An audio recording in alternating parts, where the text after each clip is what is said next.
We're going to move into our second session for the day now, and we're delighted to have with us our museum presidential counselor and professor, Dr. Alex Richie, back with us this morning for a conversation with her close friend and scholar, Dr. Levin von Trott de Solz. Now, in keeping with our symposium theme of resistance, Levin is the nephew of Adam von Trott, who is the key figure in the July 20th, 1944 assassination plot against Adolf Hitler. But he's also an expert in the political concepts of resistance, and he received his PhD from Balliol College, Oxford, and following in his family's footsteps, has had a long and distinguished career in public service and political consulting. So here today to talk about his uncle and the lasting legacy of the July 20th plot, we'll turn it over to Alex and lead us through today. Thanks, Alex. Thanks so much. First of all, I welcome everybody to this wonderful morning, and I want to very much welcome one of my oldest friends, Levin von Trott de Solz, and apart from anything else, we were at Oxford together and have known each other for years and years, have argued over German and other politics and history for as far as I can remember. Just a couple of things to add is that Levin was also very much a consultant for this really the definitive biography of Adam von Trott de Solz, written by Benigna von Krusenstern. And it's a fascinating read, which hopefully one day will be translated into English. So as Mike just mentioned, Levin is a very, very interesting sort of representative of the not just the von Trott de Solz family, but also his whole life has been intimately connected with looking at, studying, evaluating the meaning of German resistance. Not just his uncle, who was, of course, such an important figure in his own right, but also the Kreisau Circle and what that meant for Germany, both during the war and after the war. And so I want to start with some questions, really, about your uncle. What was it that you think, in his formative years, really impelled him into down this path? What was it in where he was born, who he was born, his education, and so on, that led him, do you think, to this path?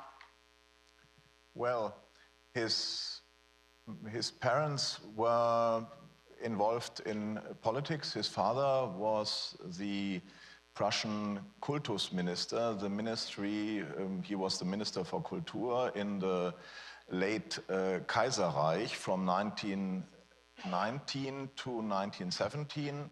And so he grew up in a political atmosphere. His mother is a descendant of John Jay, one of the founding fathers. Her mother was the daughter of the great grandson of John Jay. And John Jay Jr. was a diplomat in Vienna, and he was the American ambassador there. And my grandmother's, Adam's mother's mother, was the daughter of John Jay Jr. And so they came together, they married, and so there is this American aspect in the family that I think has contributed to his education. He had an English-speaking nanny, and then later he was born in 1919. When he came to study in Göttingen, he studied law, and then he applied for a Rhodes Scholarship in Oxford, and so this went on to a certain extent. How important do you think that education abroad was to him, and also the people that he met at Oxford, the people that he made friends with as a young man before the war started, and what was the relationship between them? How did that change as Hitler's coming to power and what Hitler was planning became more evident?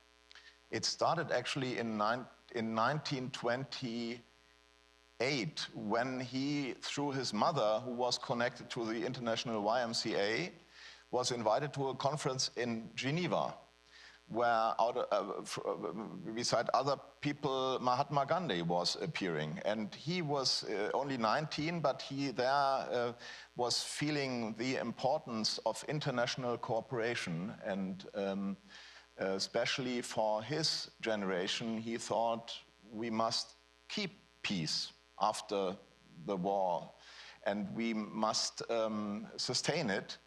And that has then brought him to apply for the Rhodes Scholarship. He got the scholarship. He went to Oxford in 31, I think, yes. And then he was a Rhodes Scholar for 2 years, and he made a lot of friends. He was at Balliol College, and he went on to make international connections. So just to mention, he's one of the only Germans who's listed on the Wall of Honor at Balliol College and also at Rhodes House. So, so when he goes back to Germany, then what does he do? How does now Hitler's obviously becoming very powerful and important in Germany? What does he do? What's his reaction? I might just put in a quotation that he. That shows what he said in a letter to his father in February 13, 1933. This is the English translation. Are we truly facing the beginning of German fascism, of the state's control at the hands of a party which, not just in attitude, but also in terms of the classes that are affected, excludes large parts of the people and will go on brutally suppressing them in order to maintain its own rule? My heart grows heavy when I think of the injustice that occurs every day. It also saddens me to think of my own situation, for it is clear to me that I too will be condemned to be the anvil for a long time. I am not prepared to enter any alliance whatsoever with authoritarian nationalism. Serving the rights of the individual in the context of and in the conflict with all the external orders and obstacles is comparably more important to me than serving a state which has descended to arbitrary rule. This is a very important statement, I think, especially given to his father, who spent his life in public service and who made it to a very high rank. And to his grandfather on the mother's side, who had the American wife, who also was a diplomat and was serving the state. So Adam very much felt to be in that tradition, but he also felt, in my generation, this means something else. And especially if I see what the Nazis, I mean, it's only 2 weeks into Nazi rule. So it was in the very beginning, he saw this, and he was 23 by then. So he very early saw that. And there is we know from somebody in the junior common room in Balliol on the eve of the so-called Machtergreifung, when Hitler was named chancellor, that Adam was asked by this guy, and he said, well, this is a very bleak thing for our country and maybe for the whole of Europe. You get a sense in that quote already, the sense of loneliness, also of isolation from his own people. How did that develop as he leaves Oxford then and starts to try and find his path in Germany? He chooses to go back to Germany. So how does he find his way in this new regime? Yeah, that's a question that's hard to answer. He was a very outgoing person. You probably saw it on the picture. He had lots of friends. It's amazing. The biographer has written hundreds of pages, but she says, I wasn't able to put even a small part of the people into it whom he met. It's really amazing. So he had this very outgoing spirit. But on the other hand, also he had a sense of conscience and a sense that actually his mother, the half-American mother, told him, her family, the J family, was involved in the abolitionist movement, and she told her son, well, we are used to swim against the stream. So he was not somebody who was joining everything, but he was doing what his personal conviction told him. But of course, it was very difficult. He was a lawyer. He studied law. After the Rhodes Scholarship was done, he came back to Germany to do the legal apprenticeships that you need to do in order to go to the bar exam and then become a lawyer or a judge. And he did that in the early years of the regime. And he, as I just quoted, he said, I will not make any compromise. So he did not go into any association of the regime, which put him totally alone, basically, in his generation. And then his father told him, well, it would be helpful also for the family if you might go to industry, because their money could help our property to be improved. But he was basically wanting to do something politically sensible. And so he was in 36 or so when he had his second exam, his bar exam. He didn't know what to do, he said, I cannot go into the party, but what else? So at that point, he decided to ask the Rhodes Committee for a third year, because given that he had studied law already before coming to Oxford, in Oxford he studied PPE, politics, philosophy and economy,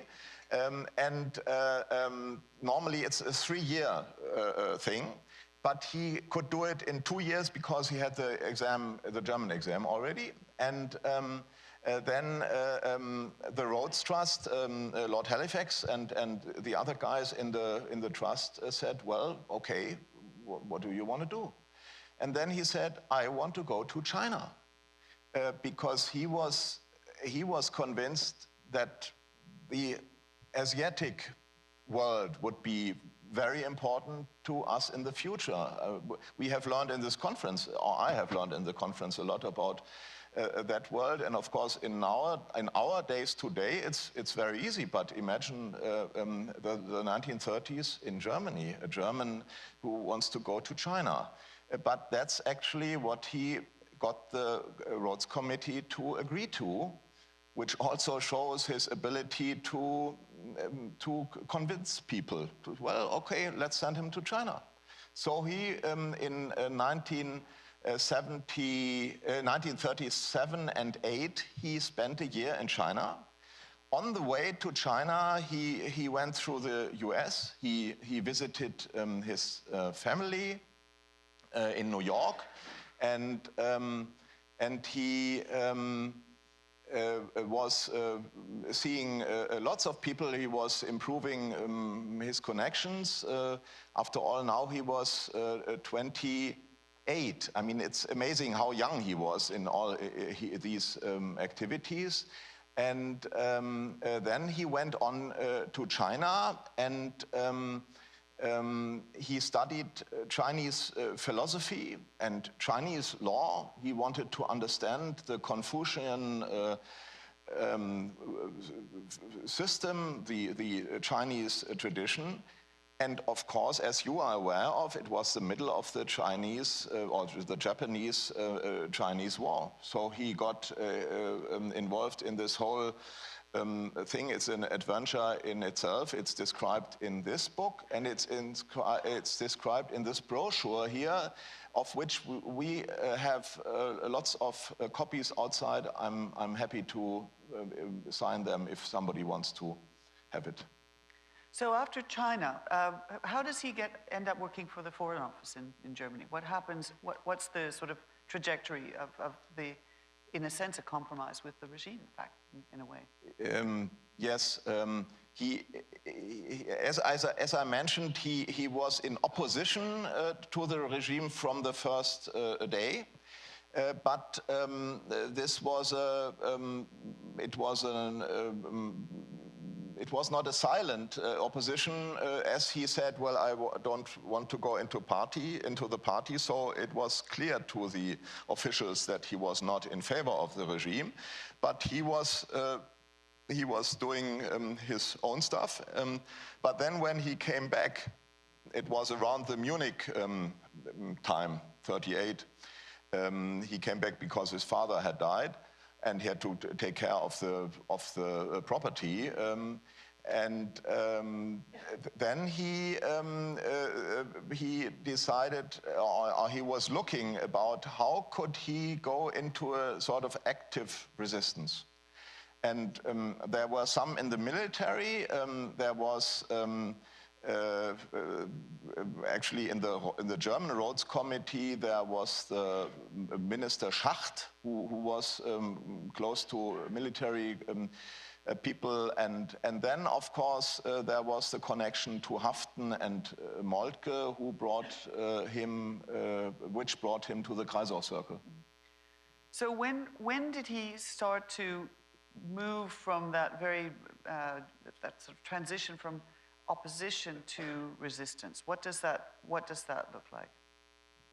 I think this was the return from. There is this Chinese this Chinese year when he comes back from China, that he decides, I must do something. I don't want to stay silent. So the first thing he does is to make contacts with military, but then he gets in some connection with people from the foreign from the Institute for Pacific Relations in New York. A man by the name of Edward Carter, whom some of you might know, and they invited him to come to New York, and so he traveled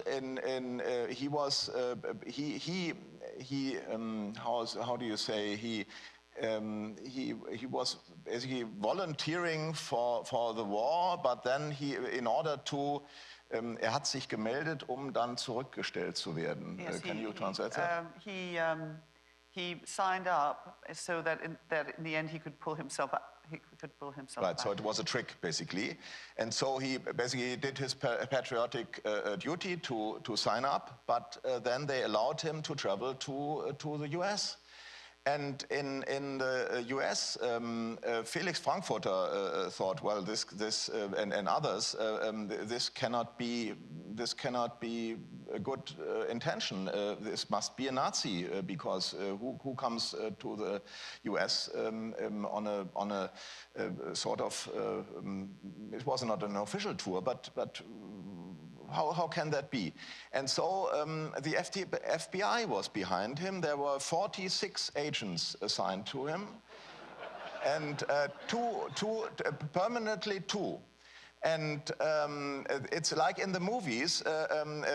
He knew where they were. Actually, at the beginning, he was very concerned because he thought it may be Nazi people, because they were looking at the beginning resistance movement in the military, and they were suspicious, and there were lots of Nazis in spies in the US. But then he found out, it's only the FBI. This won't hurt me. Then at the end, to cut it short, there are hundreds of pages of reports in I think the Library of Congress. I'm not sure where they are. And I may quote a quote of an FBI memorandum to President Roosevelt of December 16, 1939. Information has been received that Dr. Adam von Trott zu Solz in reality is visiting the United States for the purpose of soliciting the assistance of a few prominent individuals in a plan to overthrow the present regime in Germany. So it's a fascinating transition, and in fact, at that point, friends say, "Why don't you stay in the United States?" And he again goes back to Germany, and knowing full well that he's obviously going to be now fully involved in resistance against Hitler. And this brings up a very interesting question of the difference between this choice to resist from within Germany, when you've got, most of the population is pro-Hitler and thinks the regime is just fine at this point, as opposed to, for example, resistance in places like France and Poland, where the people understood why you were resisting against Hitler. So tell me a little bit about that decision, that dilemma that Germans, generally speaking, had, those who disagreed with the regime, as opposed to other countries who were overrun by the Germans and everybody knew who the enemy was. If you don't mind, I would answer with another quote. Okay. In September 26, he wrote from New York to David Esther, who was a close friend of his, whom he had met in Belgium when they were having their first day there. David Esther, of course, being the son of Nancy Esther and the editor of The Observer. Later, after the war. Though I shall listen carefully to the advice you may still send me, not to return, I have definitely made up my mind that apart from definite indications of presumable liquidation, my place during this coming time is at home. You may be right that my capabilities to do a lot there may be limited, but it seems to me that it is urgently needed that any individual with any scope and insight works from the inside. Above all, we are fighting for the formation of a constitution for the life of Europe as a whole. If our individual countries and what we consider worth preserving in them is to survive.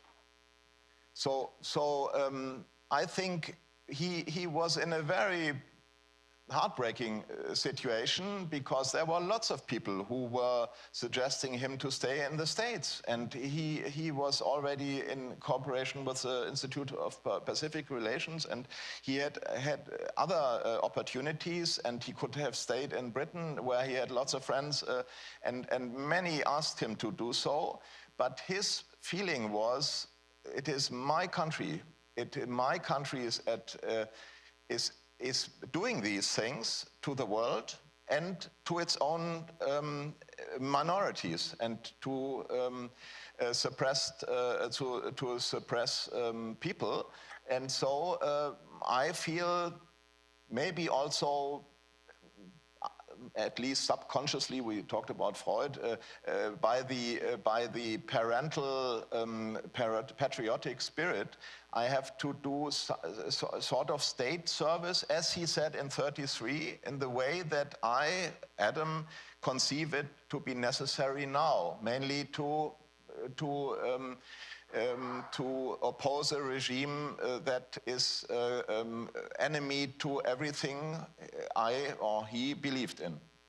So he gets involved with the Kreisau Circle, which is an extraordinary resistance organization within Germany, really led by Helmut James von Moltke and his wife, Freya von Moltke, who famously hides some of the minutes of the meetings in the beehives because they're periodically, feared of being searched by the Gestapo or the SS. And they bring in, Helmut von Moltke brings together a remarkable group of people from all walks of life, religious, social democrats, conservatives, nationalists, many, many people. And your uncle is one of them. How does he get involved, and what does he start to do? How does he act, and how do they avoid detection? to start with the last, they avoided detection by not writing anything down, and by not telling people about who is involved.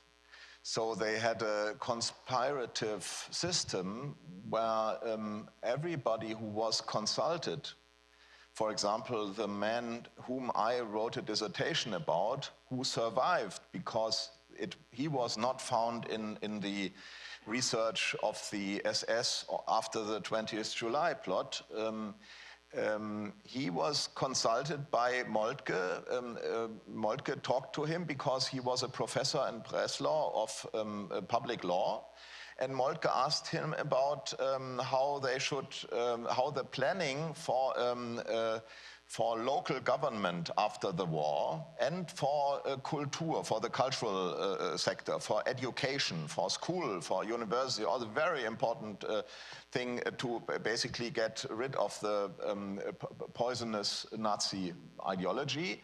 He was consulted and he would write papers, but they were not signed. And then these unsigned papers might have been put to other people who were also in contact. So we don't know the details of some of the work of the circle because it had to be done all in secrecy. And Adam was quite close to Moltke, and he had this experience, this international experience, and then he had written a dissertation on Hegel and international law in 31 or something. I mean, he was 21 or so and was writing these stuff. So he was really a bright guy, and he had a range of experience that he could contribute to the Kreisau Circle. And as you know, in the Kreisau Circle, Moltke made sure to include people from many walks of life. They had Catholic priests like Alfred Delp. They had other Catholics. They themselves were mostly Protestants. So then they had people from the workers' movement and others. So it was a real a mixture, but it was not yet about a plot, but it was about thinking about what to do after the war, what to do after the Nazi rule would collapse, which for them was sure, only a time question. So how did that move from these discussions about what a post-war Germany and Europe would look like to an actual plot to assassinate Hitler? And how does he become involved in that? Well, I'm not an expert on the plot history. I wouldn't claim it. There are many people here who know more than me. But we know there were quite a few tries that had been done earlier. In 1939, there was this plot by an independent worker, Georg Elser, who tried to bomb Hitler in the Bürgerbräu-Keller in Munich. And in 1943, there were actually 3 trials to put a bomb in an aeroplane which Hitler would be in, and then there was this Zeughaus thing when Hitler was going to an exhibition, but as if he felt something was going wrong, he would leave the place 10 minutes after the beginning. So this was very depressing. And Adam, at some point, talks about lähmende Schuld, so a feeling of guilt, and a guilt that is, what is lähmen? It's crippling, or it's intimidating. You feel you are very passive. You cannot do anything. What can we do? And so in this moment, in these months, in 1943, he got to know Stauffenberg. And Stauffenberg was about his age. They were both very young, and they were very energetic. And they said, well, something has to be done. We shouldn't only talk. Something has to be done. And they became and remained very close. How do we know that? We know that because Adam, of course, would not mention the name Stauffenberg, but sometimes he told his wife, there is a young officer who I got to know, who is very encouraging. And his wife, she knew that he was in the resistance movement. His wife was the only one who knew it. His brothers, among them my father, they did not know it. And friends also did not know it. But then we have the records of the secretary in the Supreme Command, in the Bendler block, where he was basically going in and out. So we know there was a closeness. And on the evening before the 20th July plot, Stauffenberg had his driver stop at a church, and then afterwards at Adam's place. And so we can only speculate what they did talk, but I guess he would not have stopped at the place of somebody who would tell him not to do the plot. Well. And this was tremendously risky. Not only were tens of thousands of people arrested in Germany for being involved in real or suspected resistance by the Germans themselves, but also the resistors didn't get any reception from, for example, the United States or from the British. Churchill, for example, said absolutely no contact after the Venlo incident, when the Gestapo had actually set up the British thinking that they were meeting real resistors, and in fact these British agents were arrested by the Gestapo, and it was humiliating for the British. And after that, Churchill said absolutely no contact with these supposed resistance groups, and so even when Hess flew to London, he would have nothing to do with him. And the resistors were, in a way, they perhaps didn't even realize how isolated they were on the international stage as well. And then, of course, this leads to the question of unconditional surrender, which meant, again, that the Western Allies had no intention whatsoever of negotiating with anybody from within Germany, also in part so as to not antagonize Stalin. In other words, that the alliance didn't have any sense that there were going to be, secret deals made between the Germans and the Allies. So this was one of the justifications from the Western Allies' point of view. However, it meant that these resistors were isolated. And so, of course, then Stauffenberg attempts the assassination on Hitler. And then what happens to your uncle after that? How do things come into play as soon as the knowledge of the assassination attempt has come to light? Mm. You speak about the week after the plot, that's right? Yes, immediate. So yeah. As soon as it happens, then what happens to him? We don't know very much about that. He gets arrested in the days afterwards. I cannot tell you the exact number, but it was in the last days of July. And one reason being that he was in the Fahrtenbuch, in the booklet that the driver of Stauffenberg would keep quite often, and so he was arrested. And what happened to him after his arrest? He was taken to Plötzensee prison immediately, or was he interrogated? Do we know what happened after this? We do know in which prisons he was. It's in this book. I'd rather not give the details because I don't know each detail. But unlike Helmut Moltke, who was arrested already early in January '44, because he had simply because he had made a defeatist remark. Moltke had an imprisonment where he could write letters. Some of you might know the letters that he wrote to his wife.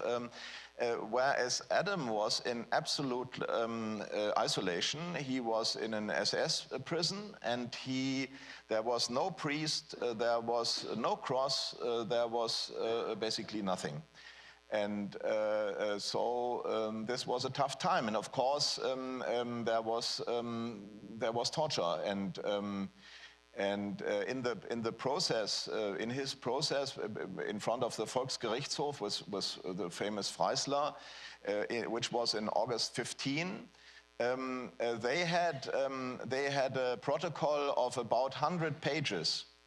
And which is enormously quite a lot, whereas from others they had about 20 pages, and it was his eloquence with which he was telling stories, and he was blaming everything on Stauffenberg because Stauffenberg was killed.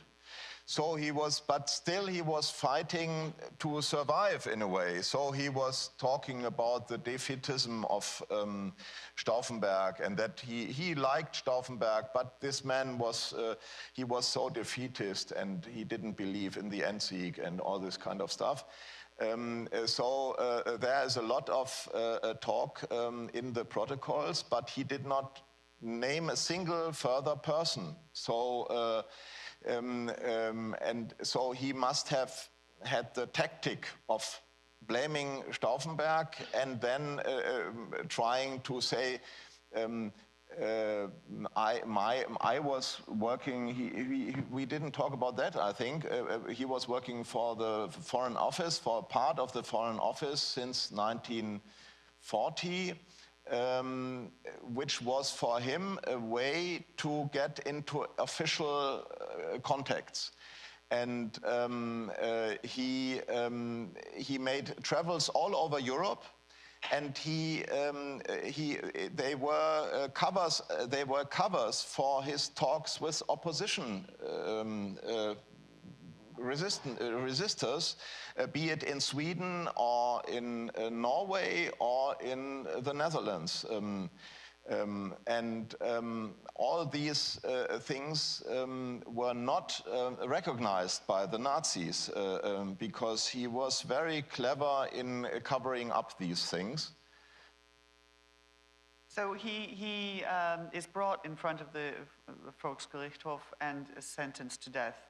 He's executed. What happens to his wife and his children? His wife was trying to, which was a bit, was a great risk she took when she was trying to see him again at his trial. And she got away from there, but then she got arrested. And she was put into confinement with other resistance wives, and even worse, they had two children, two girls, one 2 years old, one a couple of months old, and they were with the grandmother in the countryside in Emshausen. And the Gestapo basically came there and took the children. And they took them to a Kinderheim in the Harz Mountains. And there they united with the children of Stauffenberg and of other plotters. And they got new names. It's basically the same that we know from the Soviet Union.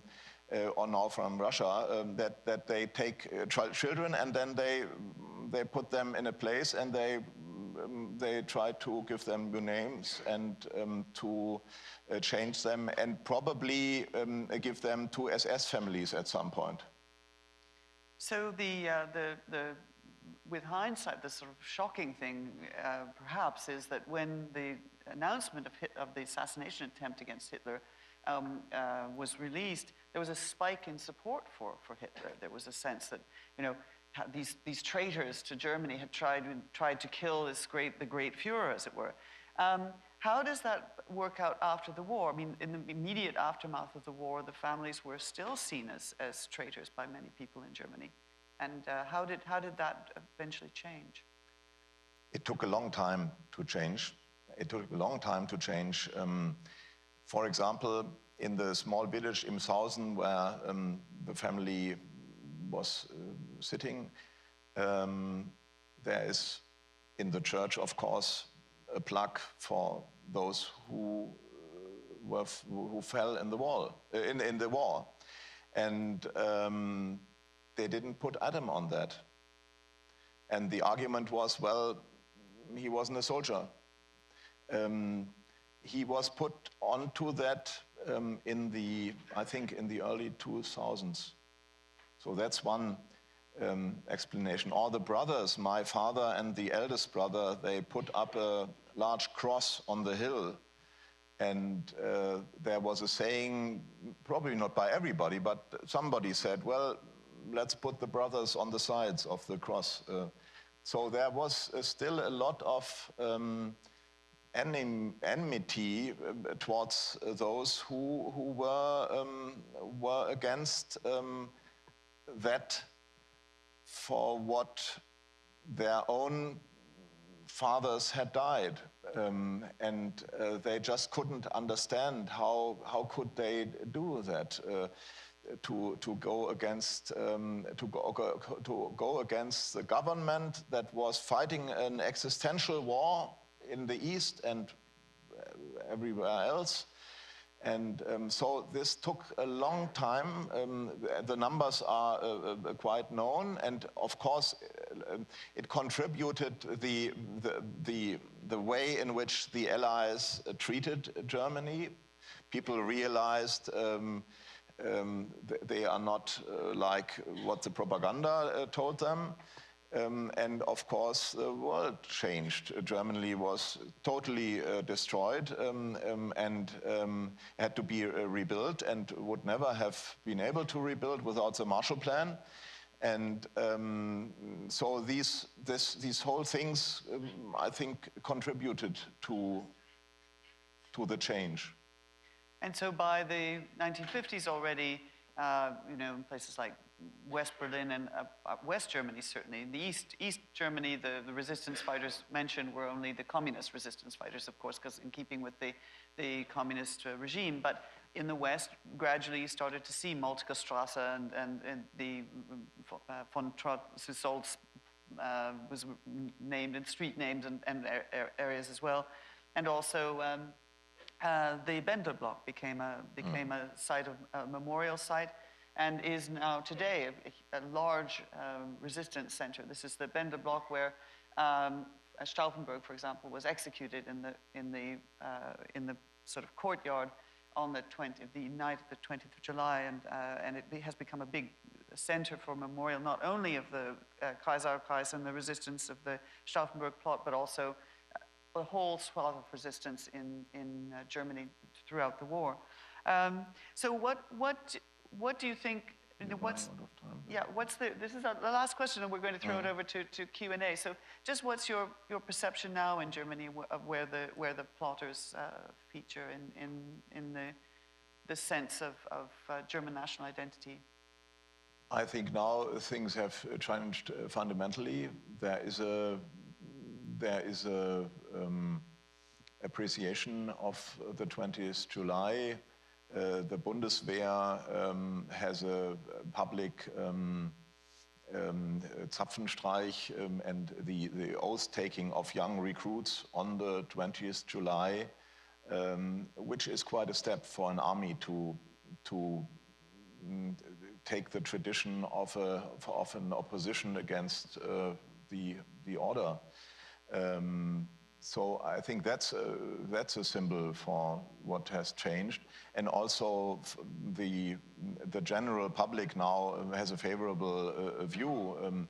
the opposition, but always I think it will always be ambivalent, because not everybody was in the opposition. And when if I may say so, when I was visiting your conference yesterday, I was very impressed, and I was also overwhelmed, especially at the beginning, when I was realizing, well, this is you won the war and you fought the war and you can be proud of that, and that's what you celebrate, whereas we basically have a lot of shame about the war, and the war destroyed Germany and destroyed Europe and brought the Holocaust and all these terrible things. So it's Germany, as some book title is going, is a difficult fatherland. Thank you so much, Levin. Thank you for a wonderful insight into your family. So now I'd like to open the floor to questions. We'll start to your left in the front here, please. That was a wonderful talk. Thank you very much for that. I have two questions. Can you tell us about the two daughters that were taken away? Were they ever reunited with the family? And then tell us, when you were a little boy growing up and your friends started to learn about your uncle, how did they treat you? The two daughters were reunited with their family about half a year after they were taken away, and they live happily and they have children, and but of course it's terrible to have lost their father, and the widow was in her 20s when he died, and she never remarried, as most of the widows of the plotters, and so that's a very special fate. As to myself, I'm born in 1961, and I have not really have had problems with the name. To the contrary, I was always, when people ask me, well, are you related to Adam von Trott? This has really changed when I was growing up, and I was grown up since the 70s, 80s. I think it's become fine. So. Thank you for the question. Next question is to your right, towards the back, please. The story of the July 20th plot is full of what-ifs. If Hitler had been killed, what kind of Germany would have emerged from that? And I think it's tempting to hope that there might have been some recreation of a liberal democratic Weimar Germany.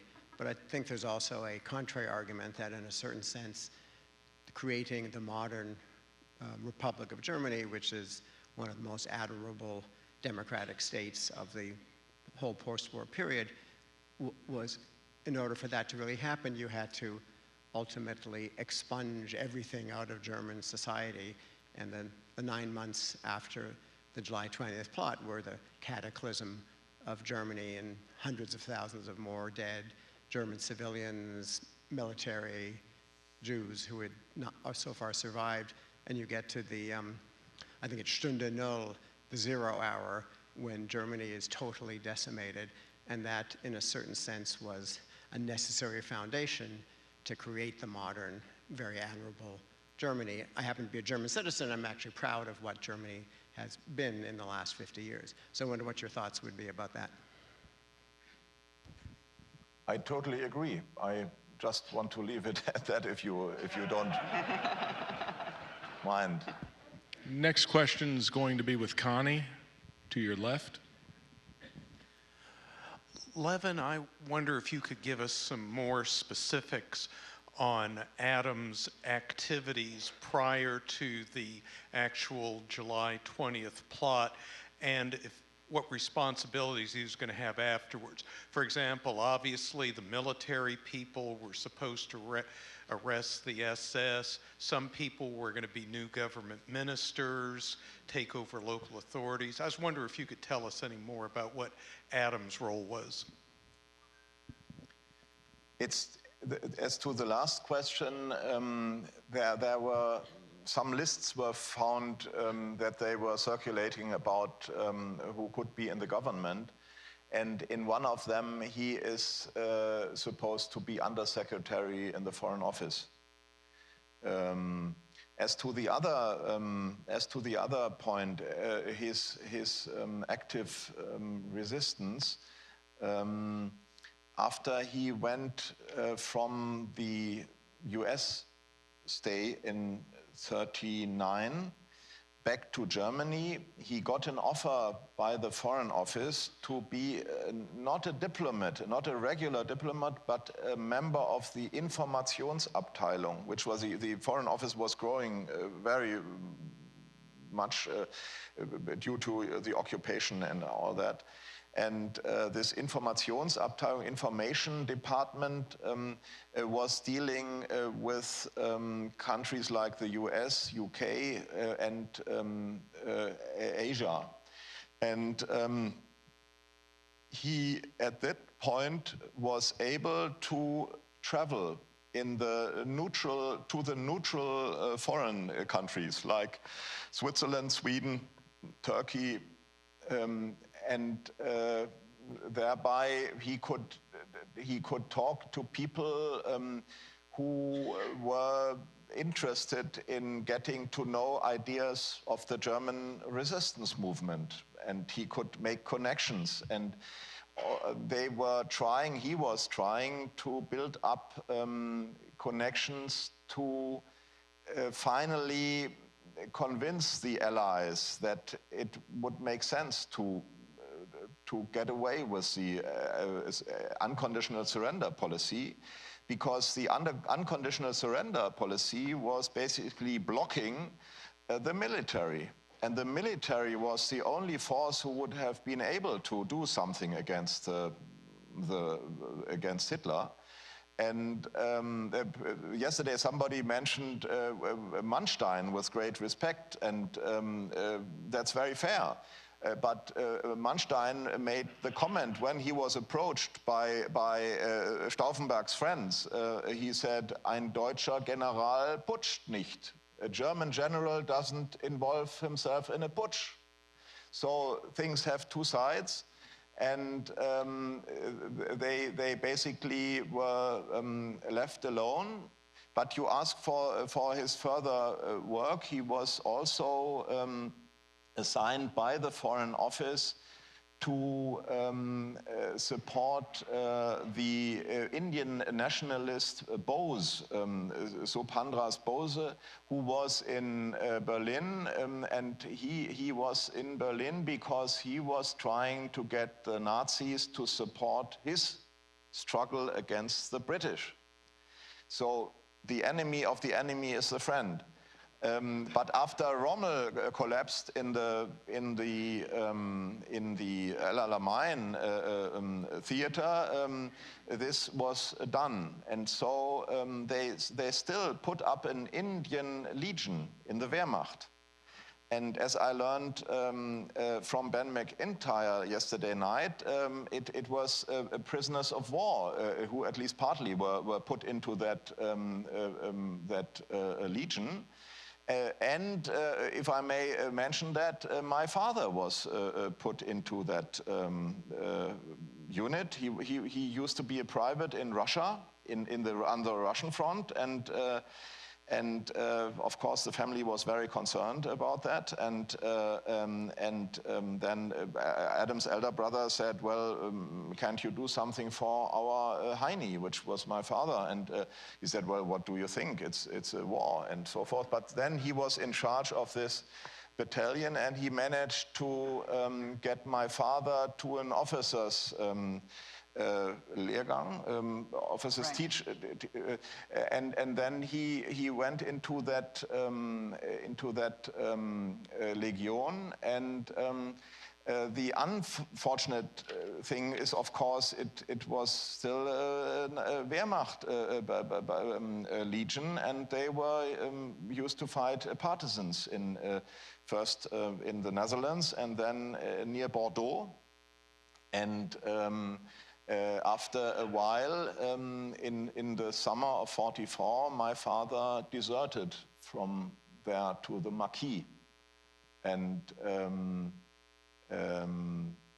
the communist Maquis thought, well, only a dead German is a good German, so let's get away with these guys.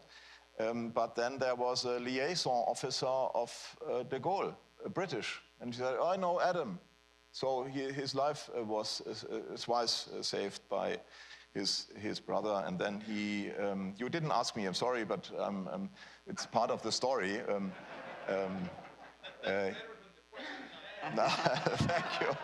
Thank you.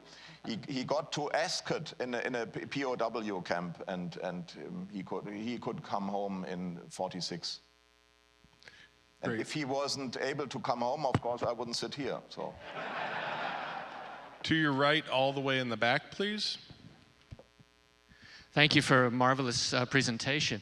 I was wondering, you both mentioned the feeling of isolation, and my understanding, I'm not a Europe historian, but an Asia historian. But my impression is also Stauffenberg came from the high German elite, and Hitler had a rather tense relationship with that elite, and for example, removed senior generals and so on in the military because they didn't do what he wanted. And I was wondering more generally, for both of you, a question about that relationship between, let's say, the old German elite, the nobility, and the Nazis, and to what extent there was dissatisfaction, maybe kind of in that sense that they might not have felt so isolated, that was a broader kind of shared feeling among that group of people. Thank you. You might know about the Day of Potsdam. There was a thing in early 1933 where the Field Marshal Hindenburg and Hitler basically were to meet in Potsdam in the Garnison Church, and this was to be a symbol of the cooperation of the old elites, the old Prussian military elites, and the Nazis. And those days, actually, many of the military elite were supportive of Hitler, because they thought, well, he will get us away from the Versailles regiment, which meant we cannot have a proper army, so there was this view of resentment against the treatment, and you know, the League of Nations was talking about democracy, and whereas Germany, which was a democratized country then, out of its own, the Weimar system in some ways was more progressive than some of the other Western systems, as there was, for example, women vote and some other things. And then there was the bitterness about